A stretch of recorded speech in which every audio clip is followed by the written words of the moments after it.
얼마 전에 뉴스에 나왔던 얘기인데요. 그 로봇을 만든 사람이 그 공장에 납품했는데 그 로봇이 고장 난 거예요. 그래서 그 로봇 만든 사람을 불러다가 로봇을 고쳤거든요.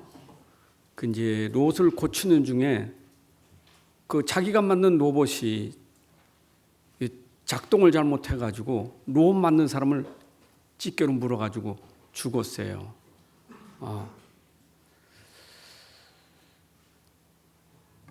요새 AI가 많이 나오지 않습니까? 근데 AI를 이제 우리가 잘 활용해야 되는데 누가 AI를 움직이느냐가 참 중요해요. AI가 좋은 건데 이걸 나쁘게 사용하는 사람들은 요새 가짜가 많잖아요. 그 얼굴 모양까지 똑같이 만들어가지고 이게 속이는 거예요. 그 AI가 좋은 건데 좋은 사람이 하면 좋게 쓰이는 건데 이게 못된 사람이 그걸 만지면 이게 문제가 되거든요. 여러분 칼이 나쁜 건 아니잖아요. 칼이 좋은 데 쓰라고 준 칼을 어떤 사람이 쓰느냐가 참 중요하잖아요.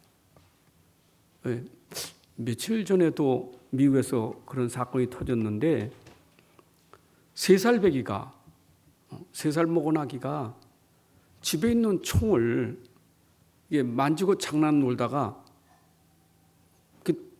방아쇠를 당긴 거예요. 그래가지고 아이가 그냥 죽었어요. 근데 그 아빠는 그 집에 있는 총기를 실탄을 장전해 놓고 그냥 집에 놔둔 거예요. 이제 아빠가 없는 사이 그 총을 들어다가 자기는 장난도 하고 쐈는데 이게 죽은 거예요. 이래가지고 미국에서는 총기 과제 잘못했다고 아빠가 무기징역되는 그런 형벌을 받았더라고요. 여러분, 돈이 문제입니까? 사람이 문제입니까? 돈은 문제될 거 없어요. 누가 돈을 쥐고 있느냐가 중요한 것이지 돈이 문제는 아니에요. 그잖아요. 돈은 귀하지. 돈 없으면 어떻게 삽니까? 내가 당장 먹으려도 돈이 있어야 되는 거고 교회가 움직이려도 돈이 있어야 되는데 돈이 나쁜 건 아니에요. 어떤 사람이 돈을 가지고 있냐 이게 중요한 거 아니겠어요? 어떤 사람이냐. 그 사람은 또 중요한 게 그 사람 속에 어떤 생각과 어떤 마음을 가지고 있는 이게 중요하잖아요. 그죠? 여러분 움직이려면 여러분이 활동하려면 여러분 뇌가 작동해야 돼요. 뇌가 작동하지 않으면 그건 뇌사라는 거 아니겠어요? 뇌가 죽으면 아무것도 못하는 거예요. 사람을 움직이는 것은 뇌를 통해서 내가 어떤 정신과 어떤 생각을 가지고 있느냐가 그 사람이 움직일 수 있는 거 아니겠어요? 우리는 좀 이런 부분에 자꾸 이렇게 껍데기 외형적인 것만 우리가 볼 게 아니고 그 내용이 중요하단 말이에요. 어떤 생각을 가지고 사느냐, 어떤 마음을 가지고 사느냐, 이게 참 중요하잖아요. 우리가 뭐든지 조금만 생각하면, 조금만 마음을 내가 바꾸기만 하면 이게 모든 게 달라지는데 생각조차 마음 이거 먹을 그조차 못하는 거예요. 그게 우리 랩런트들에게 우리가 하는 얘기 아닙니까? 야, 생각 좀 해봐. 너 진짜 생각 좀 해봐. 기분 나빠요. 생각해보라는 그 자체가 싫은 거예요. 그 사람이 뭔가 싸우다가도 생각해보면 싸움이 멈출 수 있는 건데 그 생각을 이게 안 하는 게 문제거든요. 그렇잖아요. 내가 말해도 생각 좀 해보고 말하는 것하고 생각 없이 말하는 건 다르잖아요. 그게 사람이잖아요.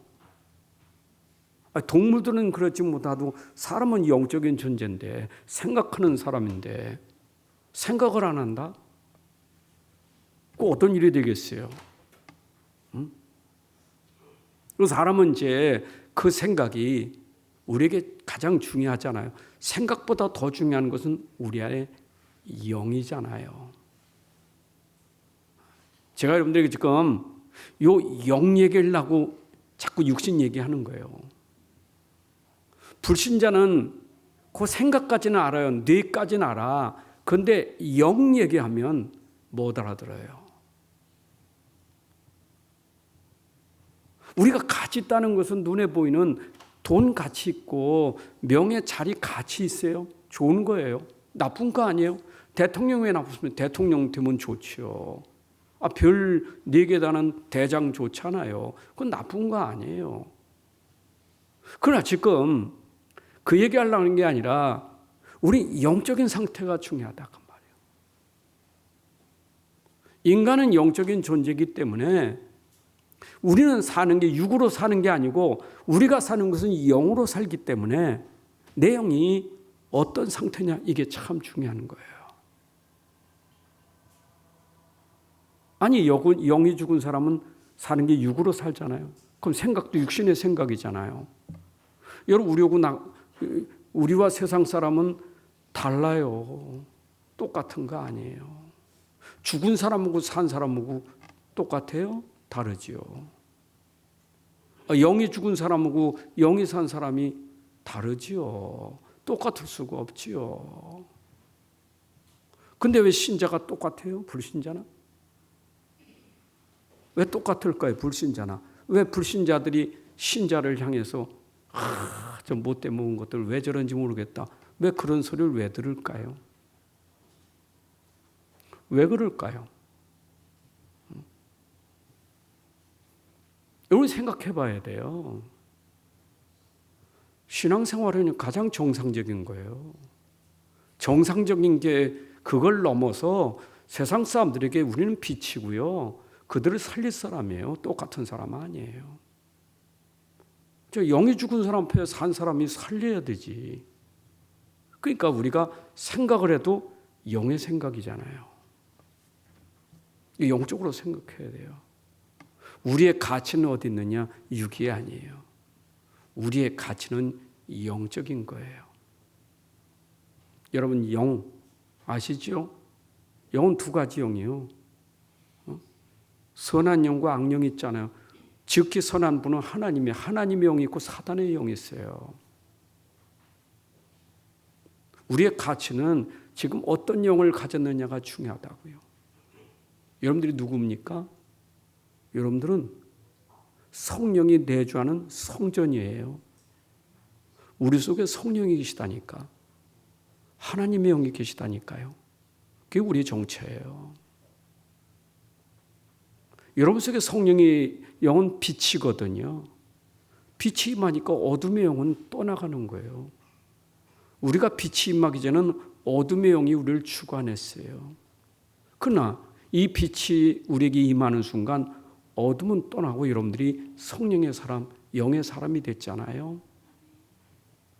그 영이 우리에게 지금 가르쳐주는 비밀이 하나님 말씀이에요. 말씀이에요. 우린 그 떡으로만 사는 게 아니에요. 우린 말씀으로 살아야지. 그게 우리의 가치예요.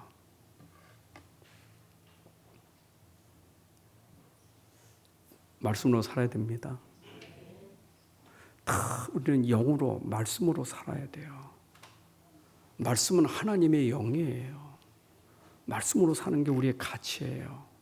그 말씀의 내용이 뭡니까? 말씀의 내용이 뭡니까? 그 말씀의 내용이 복음이라는 거예요. 하나님의 약속, 그 복음 우리 안에 있어요.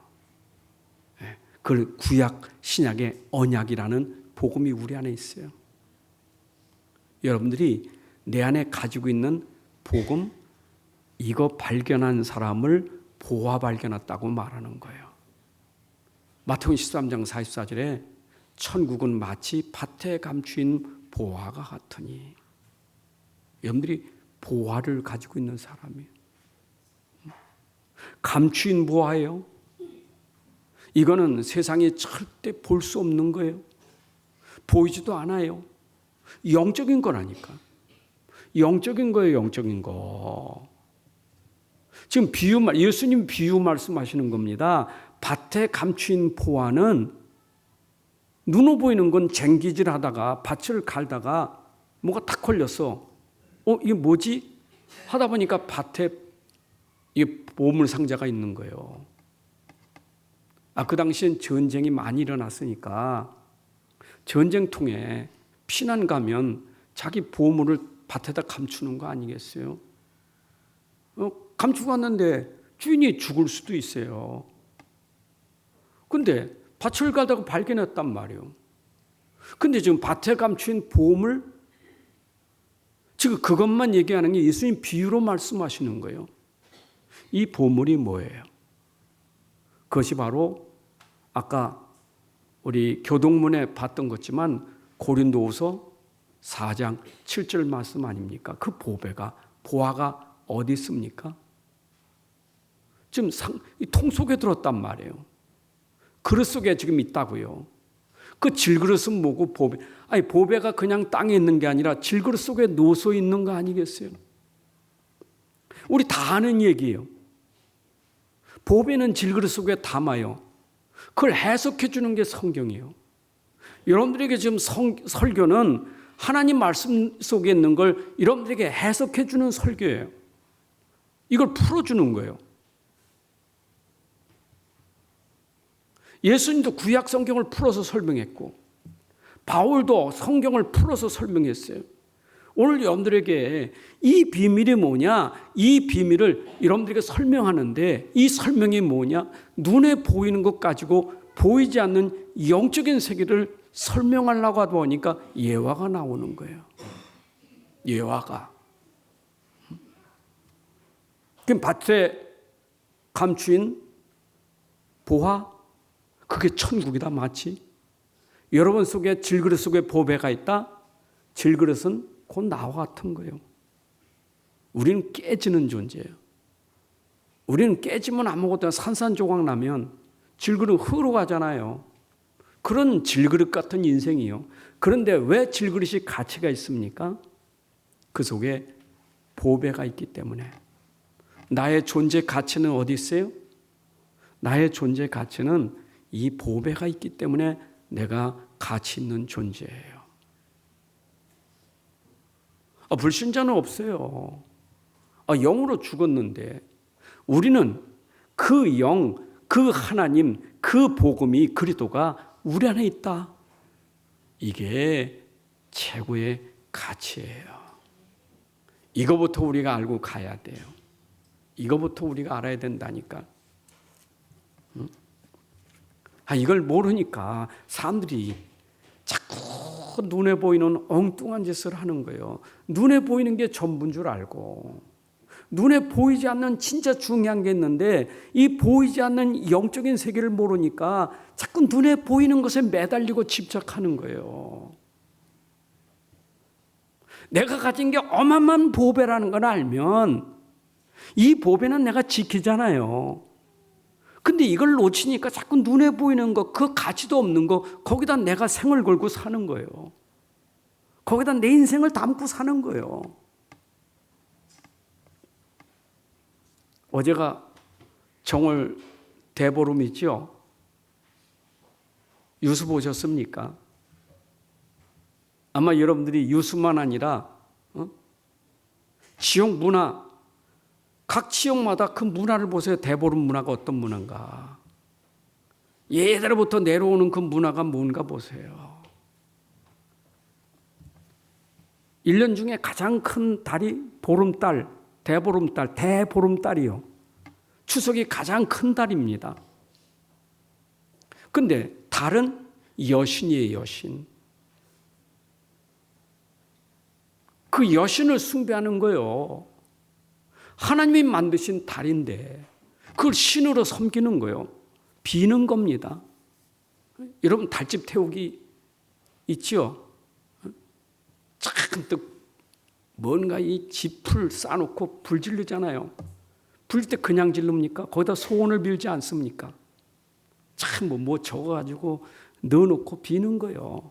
비는 내용이 전부 뭡니까? 그 비는 게 뭐냐고요? 내 영이 잘 되게 하옵소서 비는 겁니까? 전부 육신적인 거 아닙니까? 올해도 건강하게 해주고 우리도 사업들 때 우리 집에도 무슨 우환이 없고 전부 그거 아닙니까?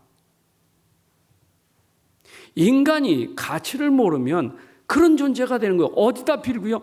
달에다 빌고. 구름 깬다고요? 호두 깨고 땅콩 깨. 그걸 깨야 힘이 있다는 거예요. 호두 깨기 힘들지요? 별짓 다 합니다. 여러분 줄다리기를 왜 합니까? 그것도 본래는 남쪽 여자, 남자와 여자가 그게 나눠서 하는 줄다리기요. 그것도 음란성이 있어요. 남자와 여자 연결하는 고리가 거기 있다니까. 전부 여신 속에서 나온 거예요. 제기차기, 윷놀이, 강강수월래. 그래가지고 제주도부터 지금 구판이 많은 거예요. 구판이. 전부 굿이에요. 이게 세상입니다. 이들이 영적인 거 알아요? 왜 구집이 평상시에 좀 오곡밥 먹지? 그날 꼭 먹어야 돼요? 여름에 먹으면 안 돼요?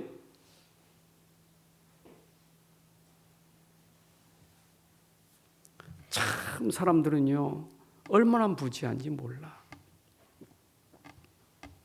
그래서 사람들이 이 속에서는 절대 빠져나올 수가 없어요. 빠져나올 수 있는 힘도 안 되고. 왜 그 힘이 없습니까? 잡혔다니까. 지금 잡혔다니까. 인간이 잡혔어요.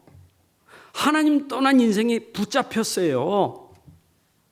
그게 에베소 2장 1절에 보니까 허물과 죄로 죽은 자는 어디에 잡혔어요? 세상 풍조를 따르고. 죽은 자가 따라가는 게 그밖에 없어요. 하나님의 진노 아래 있고 못 빠져나와. 누가 여기서 우리를 해방시켜줘요? 누가 우리를 위해서 건져줄 수 있겠어요? 우리 영적으로 말한다면 우리 실제로 봅시다. 왜 아담과 하와가 왜 하나님 떠났어요? 떠나게 된 동기가 뭡니까? 너도 하나님같이 될 수 있어. 그 유혹 아닙니까? 인간은 하나님 떠나서 나도 하나님같이 될 수 있겠다는 그 자기라는 것 때문에 인생은 못 빠져나오는 거예요.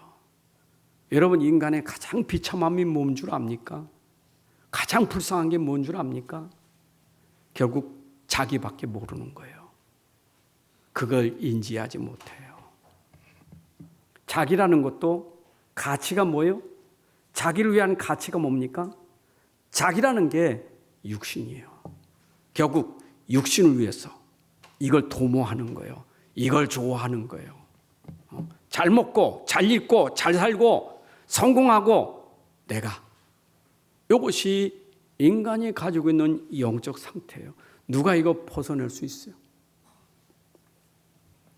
모르는데 뭐야. 그렇게 이기적이고 자기중심적이면서도 몰라요. 자기가 이기적인 걸 몰라요. 자기가 굉장히 자기중심적인 걸 모른다니까. 영적으로 무지하다니까. 이거 보세요. 지금 세상에. 잘 나가는 선진국이나 잘 나가고 있는 왕들이나 대통령들, 저 위에 있는 분들 보세요. 안 보입니까? 얼마나 영적으로 무지한지 나밖에 몰라요. 전부 나예요. 전 미국도 좀 위기예요. 한때는 기독교 국가, 그래도 기독교인들이 있어서 그런 부분을 전 세계에 뭔가 원주하고 돕고 그러던 지금 상태가 이제는 자국주의예요. 나밖에 몰라요. 왜 우리가 거기 돕느냐? 우리가 잘 먹고 살면 됐지. 이게 지금 전 세계 지도자들이 가지고 있는 생각이에요. 나라도요, 그런 지도자가 나오면 나라가 이게 꼴이 아니에요. 전부 자기 중심이에요. 안 그래요? 아마 요즘 선거철이니까 정치 얘기하고 싶지 않지만은 세상 그걸 보면 기도가 저절로 나올 수밖에 없어요. 하나님, 이 나라가 복음화되고 복음화가 돼서 전 세계 전도 선교하는 나라가 되게, 그러기 위해서는 하나님 진짜 우리 렘넌트 일으켜서 올바른 지도자 나오게 해주세요. 그게 간절한 기도예요. 늘 국가에서 하는 기도예요. 여러분 지금 너무 이런 부분이 현장에 너무 무지하단 말이에요.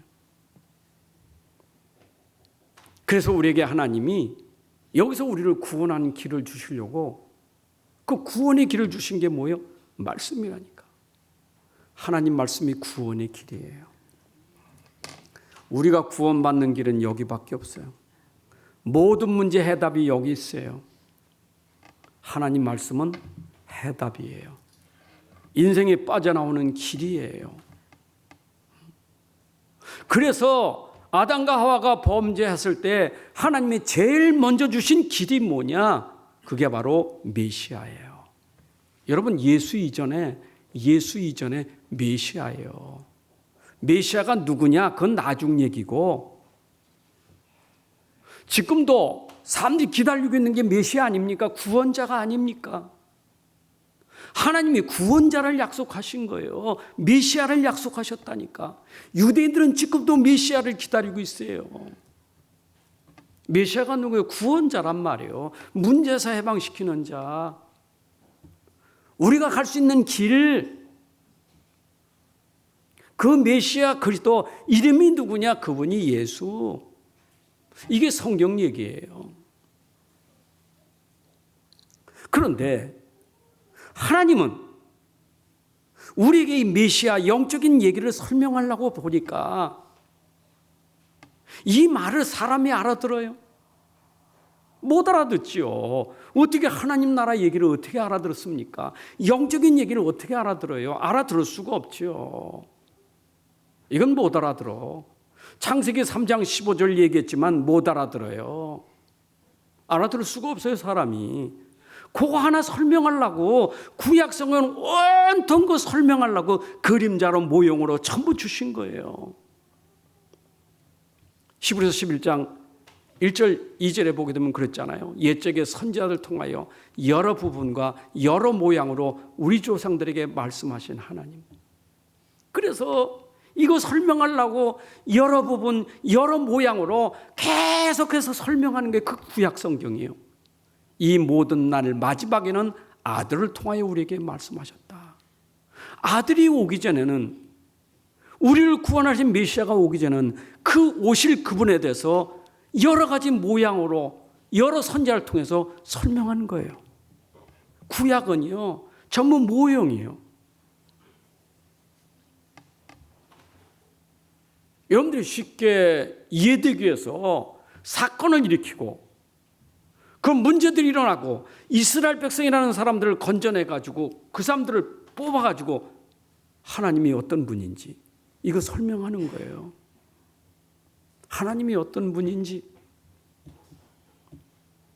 그 하나님의 말씀이 뭐며 그 능력이 뭐며 도대체 메시아는 뭐며 성령은 무엇인지 이거 설명하려고 구약 성경이 있는 거예요.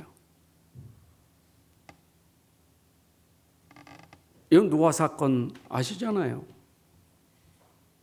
노아 시대에 온갖 세상이 말이야 죄악으로 가득해 하나님이 심판하셔요. 그 심판하시는데 하나님이 그들을 살리기 위해서 하나님이 주신 방법이 있어요. 오직 하나, 그게 방주예요. 방주가 뭡니까? 여전히 지금도 모르니까 방주 찾으러 다니고, 그 하나님 방주 없앤 게 참 잘 되신 거예요. 아마 그게 찾았으면 난리 나요. 지금도 무너진 것 가지고 무너진 데 쫓아다니면서 관광지라고 구경시키는데. 그렇잖아요. 모세가 시체가 있어서 보세요. 모세도 몰라. 모세 무덤 뭔지도 몰라. 예수님도 흔적도 없어요. 그러니까 여기저기 주워가지고 이거다라고 하죠. 과학적으로 뭐 증거하기 위해서 필요하겠지만 그렇잖아요. 그 방주 만들었던 게 지금 그대로 저 아라산 꼭대기 있다고 생각해 보세요. 어떻겠는가? 그렇지 않아도 말이에요. 우상단지가 많은데. 방주가 중요한 게 아니에요. 방주를 통해서 설명하려고 있는 게 있는 거예요. 방주가 멸망해서 구원받을 수 있는 길이다. 그게 누구냐? 우리를 구원하실 분이 방주가 곧 그리스도시다 이 말이에요. 이렇게 구약은요 설명이 많아요. 어떻게 구약 성경을 다 설명할 수 있겠어요? 피 바른 사건도 어떻게 설명 다 합니까? 지금도 피 발라야 됩니까? 예수님 피 흘리심으로 끝난 거예요. 그 피만이 우리를 구원할 수 있다 이 말이에요. 이렇게 그리스도에 대해서 그 피에 대해서 십자가에 대해서 구약은 온통 설명을 다 하셨다니까. 근데 그분이 오셨어요. 구약에 설명하시던 그분이 오셨다. 그게 신약이에요. 마태복음 1장 1절에 아브라함에게 다윗에게 설명됐던 그분 그 예수 그리스도의 계보라. 마가복음 1장 1절에 하나님 아들 예수 그리스도의 복음의 시작이라. 복음의 시작이라. 구약으로 말하면 절대 빠져나올 수 없는 율법적인 내용이 있다면, 계명이 있다면 그 율법과 계명에서 완성시키시는 분은 예수 그리스도의 복음이라. 여러분, 예수 그리스도가 오심으로 우리가 율법에서 해방되는 거예요. 십자가의 죽으심으로, 예수 십자가의 죽으심으로 우리의 모든 율법으로 죽어야 될 우리가 십자가에 같이 못 박고 우린 예수 안에서 다시 살게 된 거예요. 이게 복음이에요. 아멘. 그래서 바울도 현장 가면 증거한 게 뭡니까? 바로 복음은 길이다. 예수가 길이다. 이거 설명한 게 신약이에요. 예수님만 길이다. 구약에서 그 길이 되시는 메시아를 보낼 것이다 라고 말했는데 그분이 오셨다. 그분이 누구냐? 그분이 예수다. 예수는 누구냐? 그분이 그리스도시다. 예수만이 길이다. 구원의 길이다. 예수님도 공생에 말씀하셔서 내가 길이고 진리고 생명이라고 나로 말미암지 않고는 아버지께로 갈 수가 없다고. 베드로가 말하기를 천하 인간의 구원을 줄 만한 다른 이름 없다. 예수만이 구원의 길이다. 그런데 그가 사도행전 16장에 보게 되면 마게도냐 지역에 들어가서 바울이 외친 게 뭡니까? 16장 11절에 바울과 우리를 따라와 소리질러 이르되 이 사람들은 지극히 높은 하나님의 종으로서 구원의 길을 너에게 전하는 자라. 바울이 전하는 것은 구원의 길만 전하는 거예요. 여러분들이 구원의 길이 이렇게 중요한 거예요. 주보 뒤에 있지 않습니까? 여러분, 이게 구원의 길입니다. 여기 구원의 길. 이게 성경 66권이에요. 이 구원의 길의 키가 뭡니까? 십자가예요. 십자가가 아니면 구원받을 길이 없어요. 이거 십자가의 복음을 전하려고 성경이 기록되는 거예요. 예수님 십자가 지신 거예요. 우린 이걸 전하는 거예요. 십자가의 도가 아니고는 구원받을 길이 없어요. 그래서 우리가 전하는 것은 오직 십자가에서 모든 문제 해결하신 그리스도를 전하는 것이 복음이에요.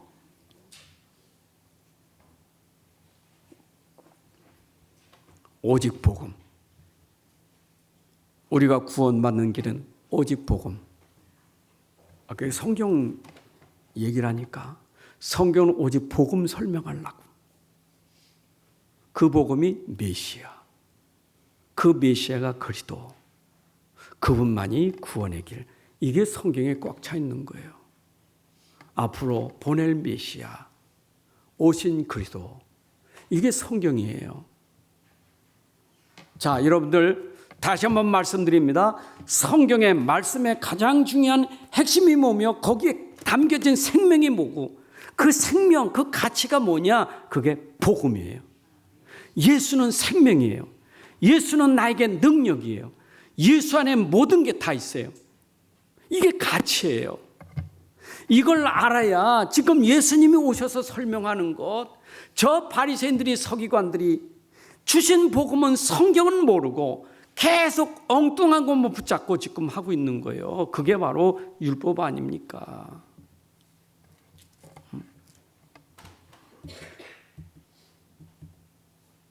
율법은 너무 중요한 건데, 율법은 복음을 말하려고 율법이 있는데 복음은 빼버리고 율법만 붙잡고 그거 가지고 한다 안 한다 그거 가지고 정죄하고 죽이고, 이게 바로 예수님 당시에 유대인들이 했던 일이란 말이에요. 지금도 똑같아. 우리가 복음을 놓치면, 율법은 복음을 알게 하려고 율법 줬는데 복음을 놓치면 맨날 율법에 묶여서 빠져나오질 못하는 거예요.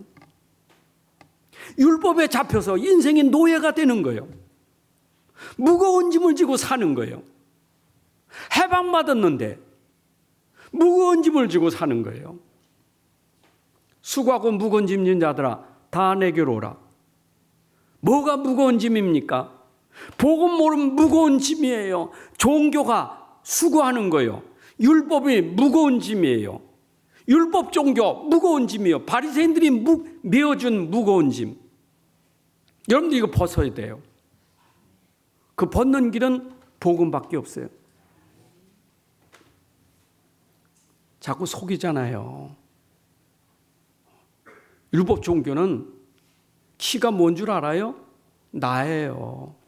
내가 이렇게 살아야 되고, 내가 선행해, 내가 이렇게 해야 되고, 내가 뭘 해야 되고, 전부 나 아닙니까? 나 아니에요. 복음이 들어가야 돼요. 저는 성경을 읽을 때마다, 성경을 볼 때마다, 여러분들에게 말씀 드릴 때마다 내 마음속에 간절함이 있는 것은, 이렇게 귀한 복음을 주셨는데 이 복음을 우리가 누리면 되는데, 이 복음이 전달돼서 이 복음만 들어가면 되는데, 이 복음이 모든 것인데 이 간절함이 있는 거예요.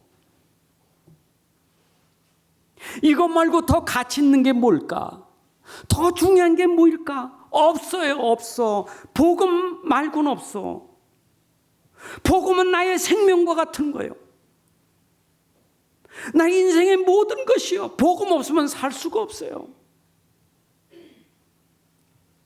예수님 말씀처럼 포도나무와 가지가 있는데 가지가 나무에 떨어지면 아무것도 할 수 없는 것처럼, 나를 떠나면 너희가 아무것도 할 수 없어. 되는 게 아니야. 그게 너희들이 된다고 속는 거예요. 아무것도 할 수 없어.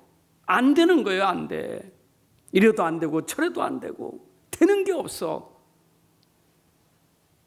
왜 그런 줄 알아요? 가지는 나무에 붙어있기만 하면 되는 거예요. 가지가 무슨 행세를 합니까? 무슨 가지가 능력이 있습니까? 가지는 아무 능력 없어요. 나무에 붙어있기만 하면 되는 거예요. 그래서 오직 복음 뭡니까? 오직 믿음이 되는 거예요. 오직 복음, 오직 믿음. 여러분, 히브리서 11장에 나오는 사람들이 뭡니까? 오직 복음, 오직 믿음이에요. 그게 믿음의 사람이에요. 우리 믿는다고요? 믿는 사람이라고요? 진짜 믿음을 보여보세요. 믿음의 증거를 보여보세요. 뭘 믿는지. 교회가 믿음입니까? 목사님이 믿음입니까? 우리가 성경을 믿는다고 하지만 성경 믿습니까? 말씀 믿습니까? 믿음이 뭡니까? 근거가 뭐냐고요. 믿음에 뭘 믿음을 보여야 될 겁니까? 예수님 그랬어요. 네가 나를 믿느냐? 정말 예수님을 진짜 믿습니까? 우리 믿는다고 예수 믿나고 해서 예수님 안 믿어요. 예수 믿는 사람이 예수를 믿어야 되는데 예수를 안 믿어요. 이게 아이러니한 거 아니에요? 아니, 예수 믿다가 왜 절에 가고 왜 이상한 데 갑니까? 그 믿는 사람입니까? 우리는 오직 복음이면 오직 복음 믿어야 되고 예수를 믿어야 돼요. 히브리서 12장 2절에 믿음의 주요 온전케 하시는 예수를 바라보라. 여러분, 예수 바라보고 사세요. 예수 믿으며 사세요. 저는 이 말씀할 때마다 저도요, 인간 아닙니까? 연약해요. 저도 보면 흔들리고 들으면 흔들려요. 내가 하나님 아니잖아요. 내가 무슨 신입니까? 나도 힘 없어요. 보면 흔들려요. 어떤 때는 쓰러지고 넘어질 때까지도 있어요. 낙심할 때도 있어요. 나도 사람 똑같은 사람이요. 문제 오면. 근데 감사한 것은 고린도후서 4장 8절에 보니까 우겨 싸움을 당해도 쌓이지 않는다. 거꾸로 힘을 당한다고요. 핍박받는다고 망하지 않아요. 다시 일어서는 거예요. 심히 큰 능력이 내 안에 있기 때문에. 그래서 나를 지금까지 지탱시키고 여기까지 서게 하는 것은 복음밖에 없어요. 내가 나대는 것은 하나님의 은혜, 그리스도의 은혜예요. 여러분들이 앞으로 살아가는 세상에 믿음 가지고 우리는 살아가야 돼요. 앞으로 어떤 시대가 올 건데요. 참 우리에게 상상할 수 없는 엄청난 그런 문제들이 닥쳐옵니다. 요즘 메시지 흐름이 아닙니까? 정신병 시대, 마약 시대, 중독 시대, 앞으로 미래 시대. 요새 뭐 방송에 랩런트에 나와서 하는 얘기 아닙니까? 이제는 면접고사도 뭐 옛날 서류 가지고 하는 게 아니라 이제는 인터넷 써서 그냥 하는 거예요. 여러분 이름만 딱 치면 인터넷에서 그 로봇이요, 여러분 인생을 다 설명해 줘. 면접 볼 것도 없어. 그냥 이름만 넣으면 다 나와요. 그러니까 평상시에 내가 말한 거 조심해야 돼. 다 나와. 내가 말했던 건, 내가 했던 거 다 나온다니까, 이름만 치면. 여러분 무서운 시대예요. 어떻게 살아가겠어요?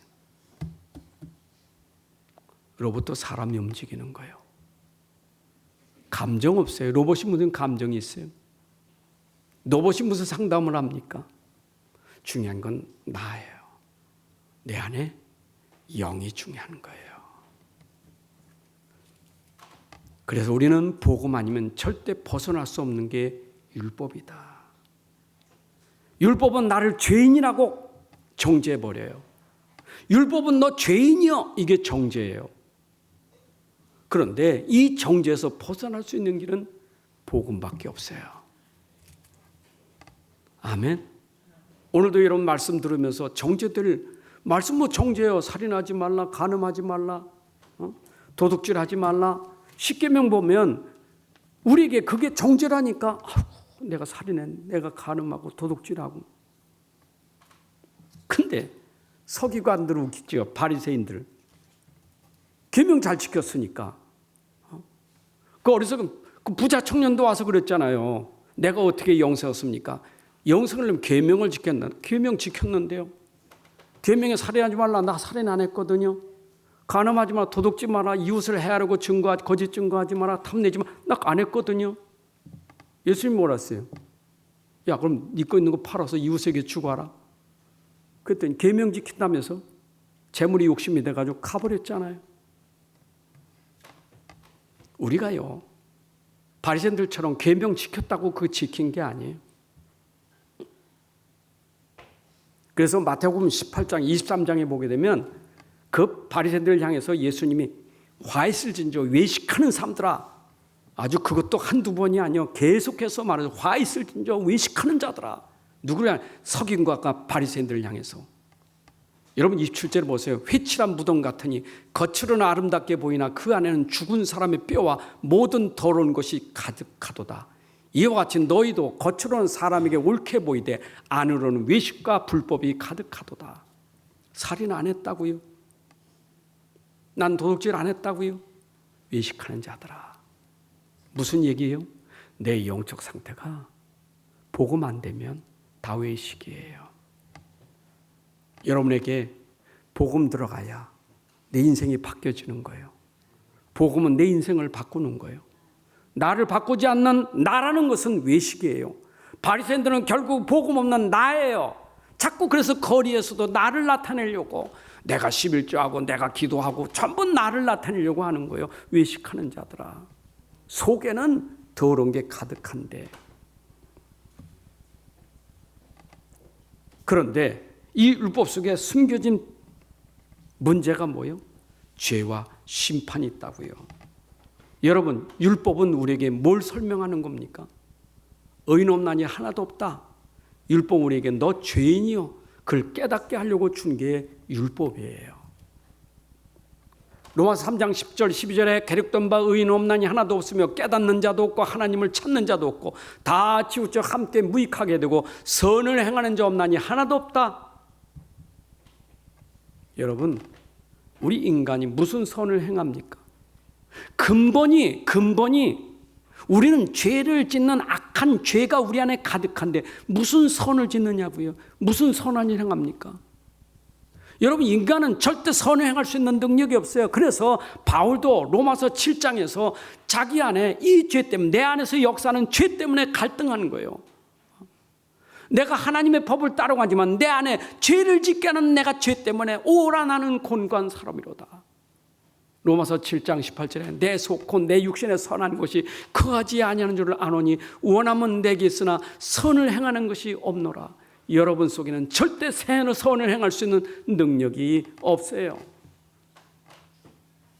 로마서 7장 7절이겠죠. 그런지 우리가 무슨 말을 하리요? 율법이 죄냐? 그럴 수 없느니라. 율법으로 말미암지 않은 것은 내가 죄를 알지 못하였으니 곧 율법이 탐내지 말라 하지 아니었더라면 내가 탐심을 알지 못하였을까.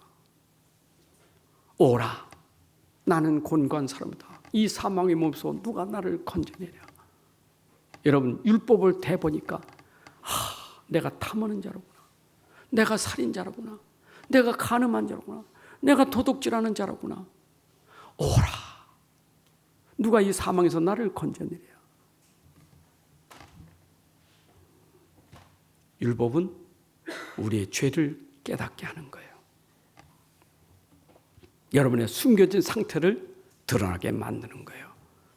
여러분 보세요. 창세기 6장 5절에 인간이 타락한 이후에 여호와께서 사람의 죄악이 세상에 가득함과 그의 마음으로 생각하는 것이 모든 계획이 항상 악할 뿐이라.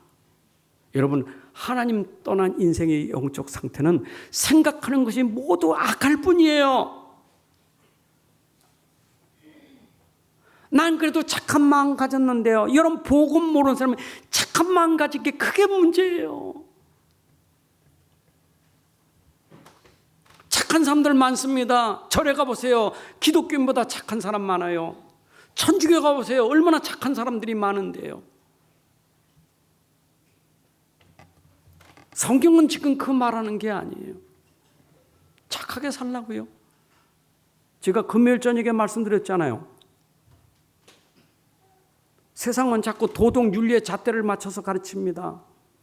학교에서도 가르치는 게 도덕 교양교육 아닙니까? 교양교육 잘 받는 사람 엘리트라고 말합니다. 엘리트입니까?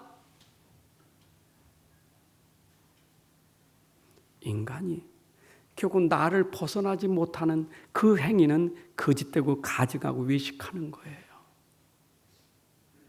하나님은 그걸 보시는 게 아니에요.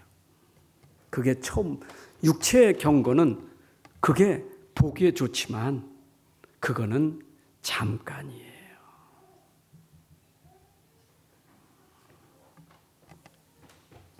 예수님이 율법을 주신 분이 예수님이에요. 모세는 율법을 받았고 모세에게 율법을 주신 분은 예수님이셔요. 그분은 영세전부터 계신 하나님이에요. 사람의 몸을 입고 오실 분이지 그는 본래부터 하나님이셨고 하나님으로 말씀으로 계셨고 그 말씀이 모세에게 율법을 준 거예요. 모세는 율법을 받아서 그걸 지키는 거예요. 그러나 예수님은 그 율법을 주신 이유가 있다고요. 왜 율법을 주셨어요? 모세가 그거 받았을 때 그걸 유대인들에게 이스라엘에게 전했더니 이걸 오해하는 거예요. 그걸 깨달으라고 준 건데 깨달으라고 준 건 놓치고 그걸 붙잡고 사는 거예요. 그걸 지키려고 애를 쓰는 거예요. 그게 바리새인들이 착각하는 거예요. 금요일 저녁 설교 제목이 뭐예요? 메시지 들으셨어요? 제목을 뭐라 하세요? 금요일 저녁 설교 다 한번 할까요? 율법은 내 죄를 발견할 뿐이지 해결책은 아니다. 유대인들이 아무리 잘 지켜도 그것이 문제를 해결하는 방법은 아니에요. 그 문제를 해결하는 길은 복음이다 이 말이에요. 그래서 복음을 믿기만 하면 되는 거예요.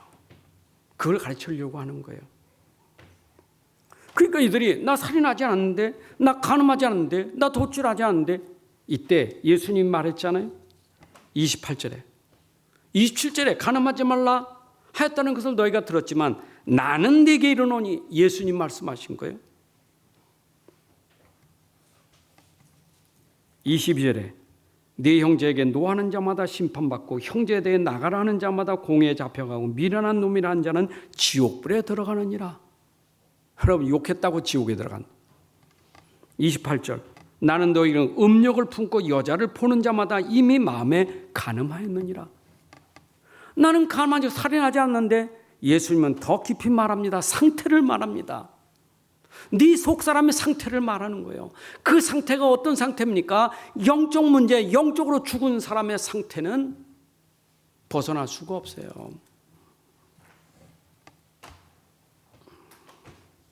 결국 그 속에 미움, 시기, 질투는 사람을 안 죽여도 그 상태는 벗어날 수가 없어. 인간은 상태가 안 죽였을 뿐이지 속에는 미움이 가득해.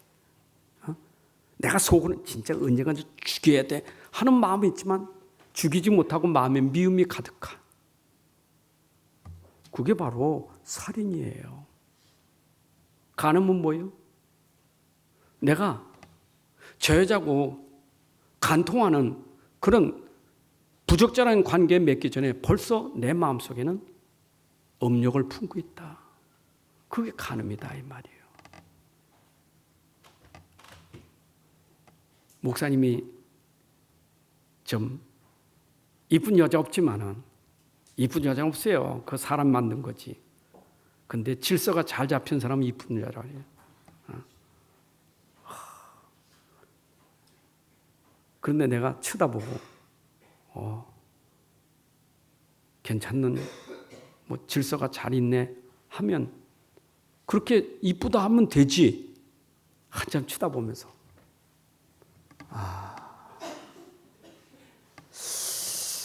내가 괜히 우리 사람은 결혼했네. 저 여자 결혼했으면 좋았을 텐데. 그럼 이미 간음했다 이 말이요. 왜 남의 여자 탐내냐 이 말이요.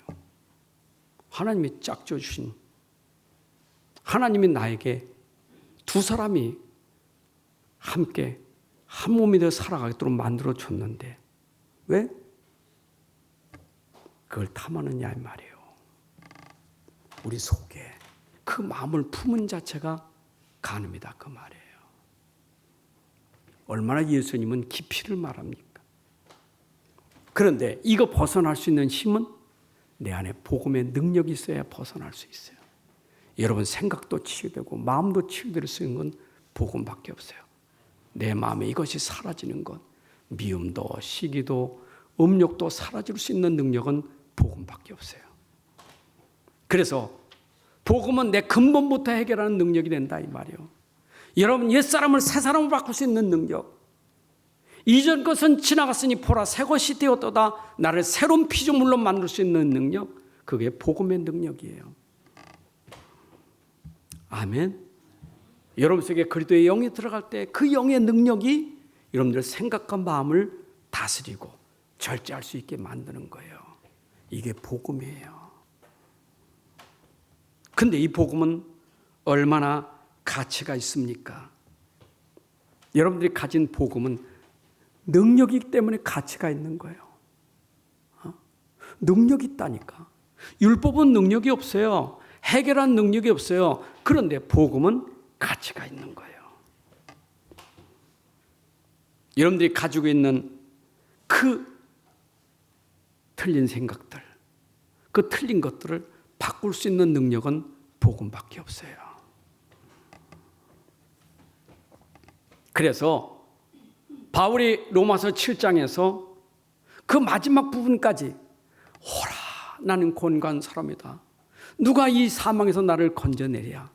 그런데 8장 1절 2절에 보니까 와, 이 복음은 나를 건지는 능력이로구나. 그리스도 안에서 내가 정죄함을 받지 않고 그리스도 안에서 나는 성령 생명의 법이 죄와 사망의 법에서 해방하였느니라. 여러분들 해방시키는 능력은 복음의 능력밖에 없어요. 근데 내가 가진 복음이 얼마나 대단하냐? 그때부터는 이 복음이 31절에 보니까 누가 우리를 대적하리요. 이런 복음은 누구도 대적할 수 없는 능력이 되는 거예요. 33절에 보니까 누가 우리를 고발해요. 누가 우리를 정죄하리요. 여러분들 정죄할 수 없을 만큼 어마어마한 능력이 복음이에요. 그리고 34절에 보니까 35절에 우리를 누가 그리스도의 사랑에서 끊으리요. 아무도 끊을 수 없는 그 사랑이 복음이에요. 여러분 이걸 누린 것이 바울이 로마서 8장에서 누림이에요. 여러분들이 가진 복음 누리시기 바랍니다. 이건 어마어마한 거예요. 내가 가진 복음 누려야지. 이거는 어마어마한 건 누구도 정죄치 못하고 누구도 이길 수 없고 누구도 끊을 수 없는 어마어마한 걸 가지고 있다 이 말이에요. 그래서 여러분의 삶이 이제는 어떤 삶이 돼야 되겠어요? 내 육체가 이제는 어떤 삶이 돼야 되겠어요? 로마서 6장에 있는 말씀처럼 여러분의 삶은 어떻게 살아야 되겠어요? 이 육체가 불의의 도구로 쓰일 겁니까? 의의 도구로 쓰일 겁니까? 이제는 이 육체가 하나님의 도구로 쓰임받는 육체가 돼야 돼요. 불의의 도구로 죄에게 사단에게 내어주는 도구가 아니라 하나님께 쓰임받는 도구가 돼야 돼요. 그게 복음을 아는 가치예요.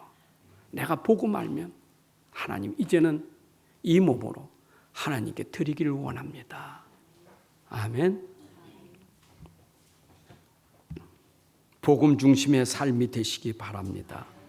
이제 내가 사는 것도 복음 때문에, 죽는 것도 복음 때문에, 내가 사는 모든 것은 복음 때문이다. 여러분 그래서 오늘 마태복음 29장 5장 29절 30절에 있잖아요. 만일 네 오른손이 너를 실족하게 하든 빼어내버리라. 네 백체 중 하나가 없어지고 온몸이 지옥에 던지지 않는 것이 유익하며, 또한 만일 네 오른손이 너로 실족하게 하든 찍어내버리라.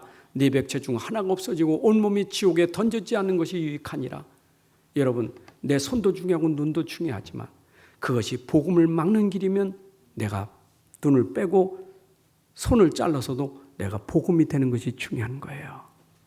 이만큼 복음의 가치를 알면 육신도 버릴 수 있는 거예요.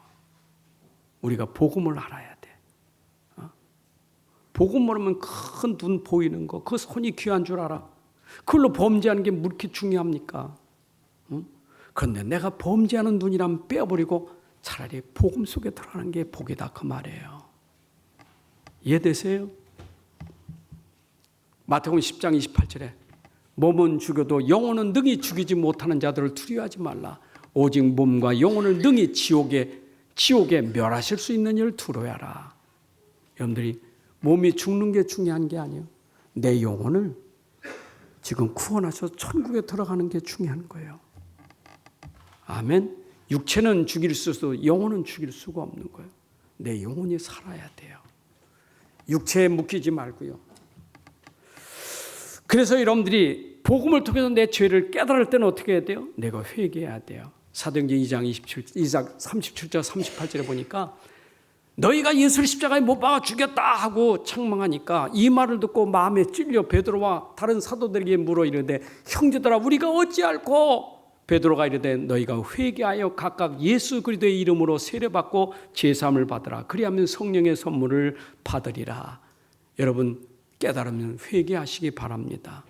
내 죄를 깨달으면 회개해야 돼요. 오늘 말씀 읽다가 내가 깨달아지면 내가 회개해야 돼요. 내 영이 살아야 돼요.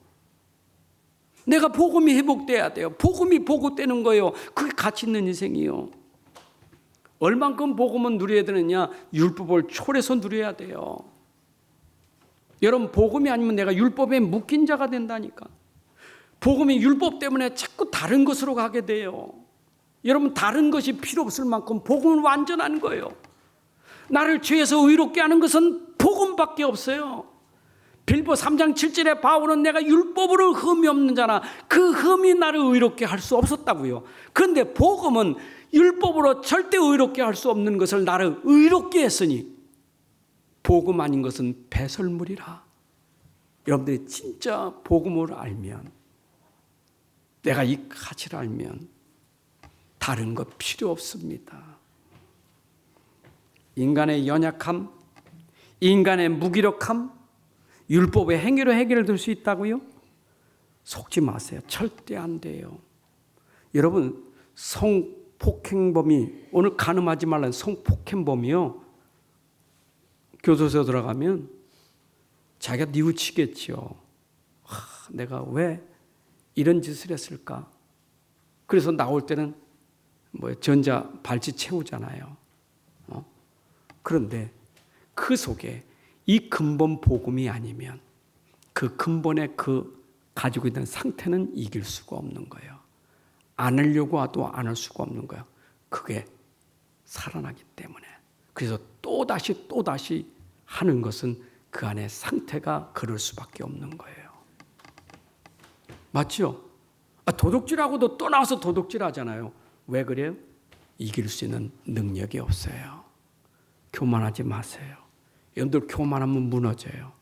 여러분들이 스스로 나는 괜찮아, 나는 안 할 수 있어, 나는 절대 그러지 않아. 속지 마세요. 안 그런다고요.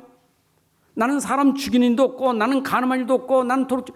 속지 마세요. 베드로가 그랬잖아요. 저들이 다 버려도 난 안 버립니다. 절대 저는 떠나지 않습니다. 사단아 물러가라. 사단이 밀가루도 까부른단 말이에요. 그 말하고 바로 예수님 부인했잖아요. 교만하지 마세요. 평생 겸손하셔야 돼. 죄진 자를 보고 정죄하지 말고, 하나님, 저 죄진 자처럼 저도 죄를 질 수 있는 연약한 자입니다. 하나님, 저에게 힘을 주세요. 내 안에 복음이 복음되게 해주세요. 도리어 그거 보고 기도해야 돼요. 남을 정죄하기 전에 내가 복음이 복음되는 시간이 돼야 돼요. 아멘. 정죄하지 마세요. 그래서 요한복음 8장 1절부터 11절에 예수님이 간음하다 잡혀온 여인을 바리새인들이, 법에는 간음한 여인 돌로 쳐 죽이는 거니까 예수님을 끌고 왔잖아요. 이 여자가 간음하다 잡혀왔는데 어떻게 할까요? 돌로 쳐 죽일까요? 용서할까요? 예수님 당하게 만들어. 뭐라고 말했어요? 죄 없는 자가 있으면 돌로 쳐보라고. 양심의 가책을 이고 다 도망갔잖아요. 예수님 용서했어요. 다시는 죄를 짓지 마라. 여러분, 우리가 남을 정죄하기 전에 나도 죄 지을 수 있는 연약한 사람이에요. 그래서 우리가 남을 정죄하지 못하는 거예요. 그래서 우리가 이 간음 음행했다는 말은 뭐냐? 하나님을 떠난 어둠의 일이 음행할 수밖에 없는 거예요. 하나님 떠난 자는 누구 중심이요? 자기 중심이요. 육체 중심, 육신 중심. 창세기 6장 2절에 하나님의 아들들이 사람의 딸들의 아름다움을 보고 자기들이 좋아하는 모든 여자를 아내로 삼았더라. 여러분, 타락한 인간, 자기 좋아하는 대로, 육체에 좋은 대로. 그게 마태복음 24장에 그랬잖아요. 마지막 때 홍수전에 노아가 방주에 들어가던 날까지 사람들이 먹고 마시고 장가들고 시집가고 얼마나 타락했는지. 인간이 하나님 떠나면 타락할 수밖에 없는 거예요. 그래서 세상은 지금도 온통 타락의 세상이 될 수밖에 없는 거예요. 여러분, 그래서 반드시 마약 후구, 이런 음란이나 이런 것들이 함께 따라갈 수밖에 없는 게 그게 타락이에요. 인간이 타락하면 그럴 수밖에 없는 거예요. 오늘도 우리는 이제 하나님과의 관계에서 절대로 놓치지 마. 특별히 우리 부부 관계에서. 오늘도 여기 아내하고 남편 사이에 이혼에 대한 얘기 나오죠. 근데 모세가 그때 이혼 증서를 주고 이혼을 허락했어요. 근데 그 당시에 보니까 이게 남자 우월주의예요. 여자는 그런 걸 할 수도 없어. 일부 다쳐져라. 남자에 의해서 여자를 내쫓을 수도 있고 같이 살 수도 있고, 남자의 마음이면 남자의 마음.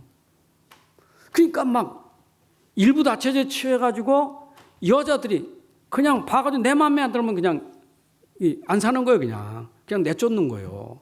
그게 너무 남자가 얼마나 타락했으면 이제는 그냥 막 이렇게 하니까 그때 모세를 통해서 이혼 증서를 주고 합당하냐 진짜.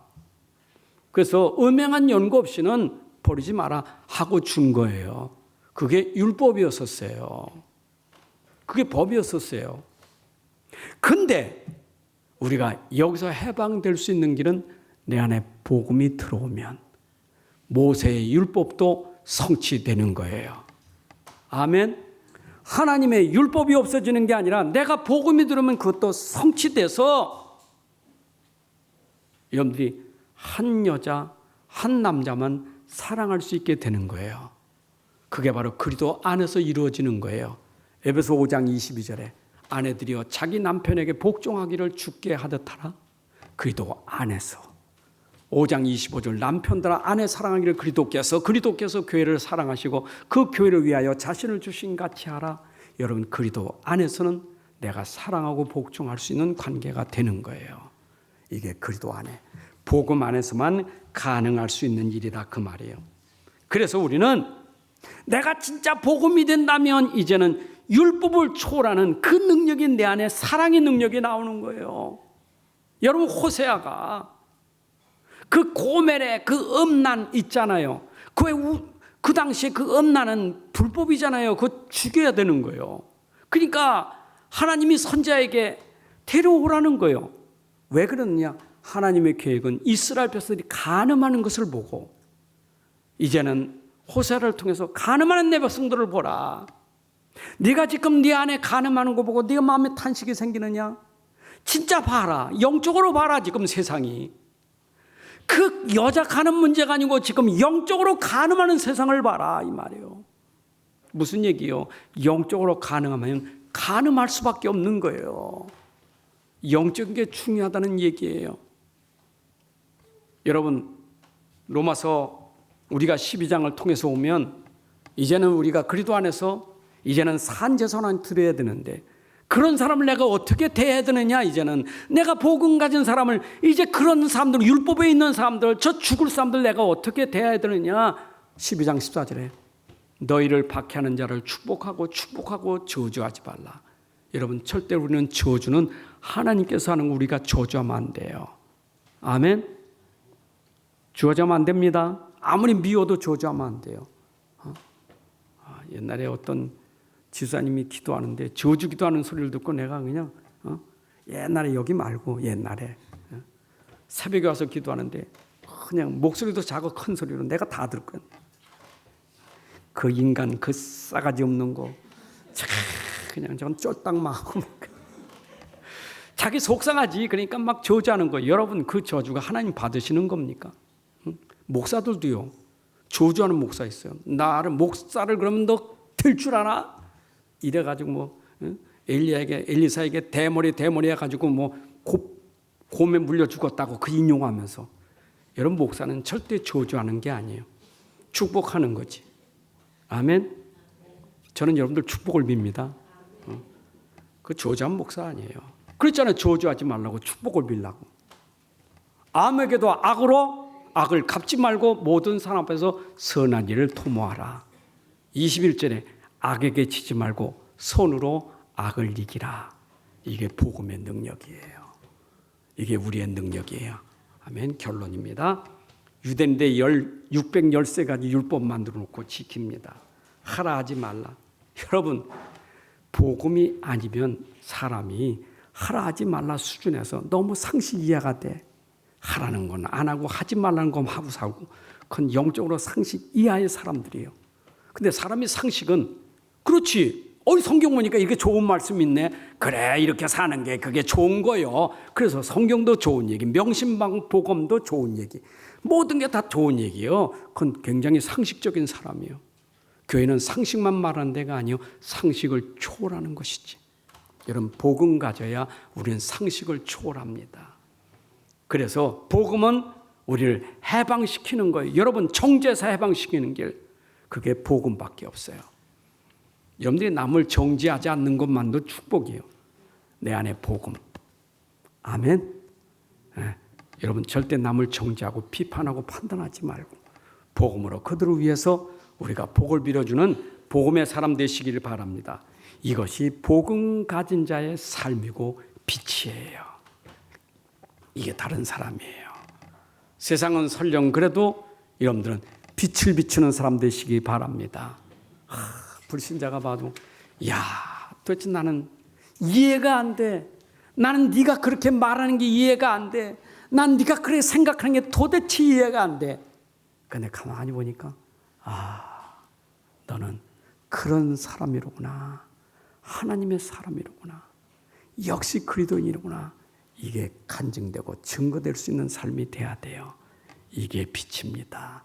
아버지 하나님 감사합니다. 오늘도 우리에게 또 말씀 주셔서 우리가 율법을 초월하는 복음의 비밀을 깨닫게 하시고 누리게 하시고 이것이 증거되는 삶이 되게 하여 주옵소서.